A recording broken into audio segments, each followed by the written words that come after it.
You are currently watching this video when the Sonic series just turned 35 years old. And 35 years for a series as legendary and everlasting as this is not something to scoff at. However, I want to sort of peel the layers back when it comes to Sonic's inception. Not just in terms of his game design, but more so the character itself. Sonic was created sometime in 1989-1990 by Naoto Oshima and the infamous Yuji Naka, both of which are people that don't have a lot of publicly disclosed information regarding their upbringings.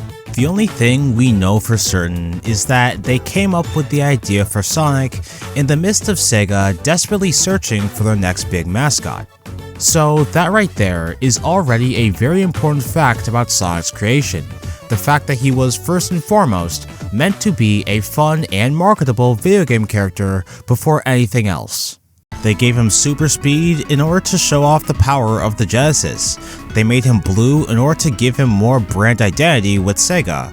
And they gave him a personality that was a summation of Michael Jackson, Santa Claus, and Bill Clinton, yes, that Bill Clinton, as a way to give him an attitude that would appeal most towards children. So on the surface, very little about Sonic's inception has anything to do with any uniquely human experience, positive or negative. Like with most video game mascots, or just mascots period, he was created to be a mascot, a face for a brand to market their products in order to excel under capitalism.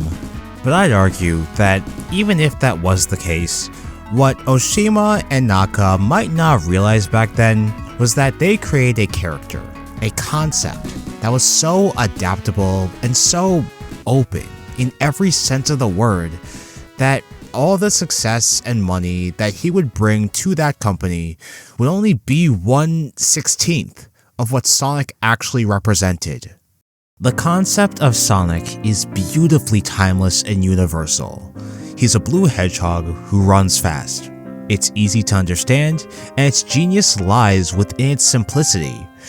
But at the same time, it's that very simplicity that has allowed people to attach so many different meanings to this concept. Some see his speed as emblematic of perseverance, of keeping your head up through dark times and pushing through your pain.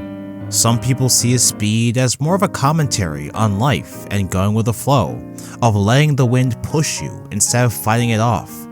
Some just see his speed simply as a fun gameplay mechanic that's very satisfying to get good with. At various points throughout my life, I have adopted all three of these different allegories, and again, these are just the ones that I've heard about. I'm positive that there are many more that I would have never even considered before. However, I've recently discovered my own personal allegory for Sonic. Not just his speed, not just his personality, but the concept and the idea of Sonic as a whole. And it all started with one cutscene.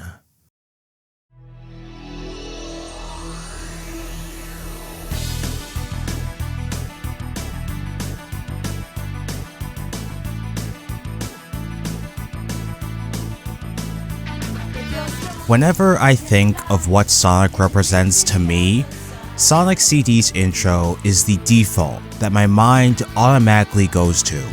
Obviously, I love this opening for the reasons many other people love it.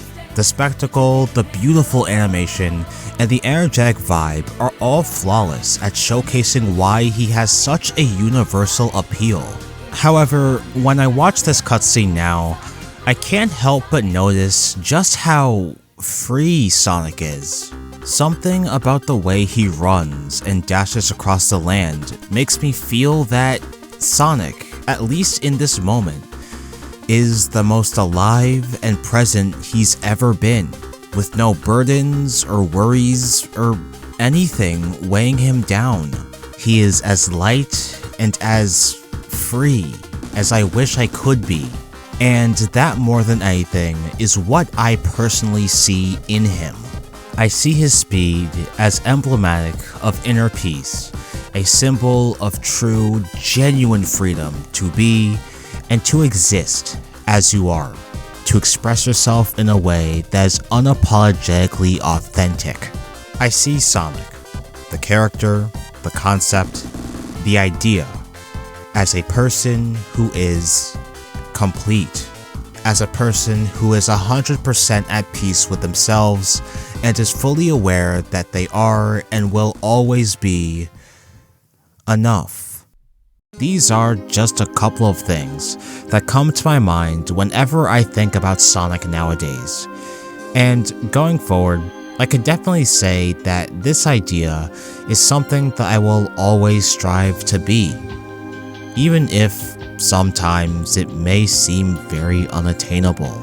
Again, even if Sonic isn't real, the concept and the idea will always be. But even with that, in a world that's so hostile, so disinterested in preserving human life, and has become so consumed by corporate greed, it really makes it a challenge to practice or even seek out the things that'll make me feel at peace. That's all the more reason to stay in community and take collective action if need be. But at least for me, in all of my life experiences, I'll always question if I'm ever truly able to get there. I've come to understand that my ultimate life goal is to be the thing that Sonic represents to me. To be at peace. But peace, even in myself, is something that seems so hard to obtain and even harder to hold on to. But the important thing that I now see in Sonic is that maybe it's not something you can hold on to. Maybe his speed also signifies that peace is something that can't be captured. And really, that doesn't have to be a bad thing. Maybe the only thing that truly matters is the moments where, at least for a time, I at least feel at peace. Those moments where I can sit back and smell the flowers. The moments where I can feel fully present and mentally unchained. The moments where I'm in the state of mind that I want to be. Again, for like the third or fourth time, Sonic is a fictional character, and the personal allegory that I attach to him is no doubt very flawed. In the world that we live in today, it's simply unrealistic that someone is 100% at peace with themselves 100% of the time. But at least to me, characters like Sonic give me a roadmap of sorts. He's a concept that has helped me understand that even if it's just for a few minutes or even seconds, briefly feeling content, briefly feeling complete is something that is invaluable, because in just those few moments, I achieved my life goal. And who knows if I'll ever achieve that goal long term. Who knows if the world will even be around long enough for me to even get there. But at least right now, at least I can type these words and say these words to you, knowing that I now know it's possible. It may not be undying, it may not be indestructible, but it happened. And just the fact that it happened is something that I will always cherish. So Sonic, thank you. Thank you for being yourself. Thank you to Naoto Oshima for creating the concept. Thank you to all the designers and programmers who made this concept real.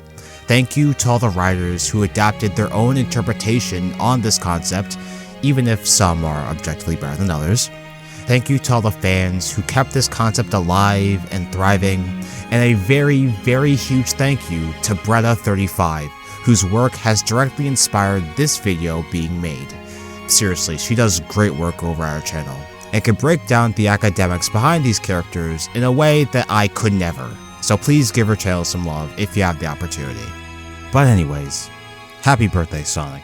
Here's to another 35 years of laughs, good times, and peace.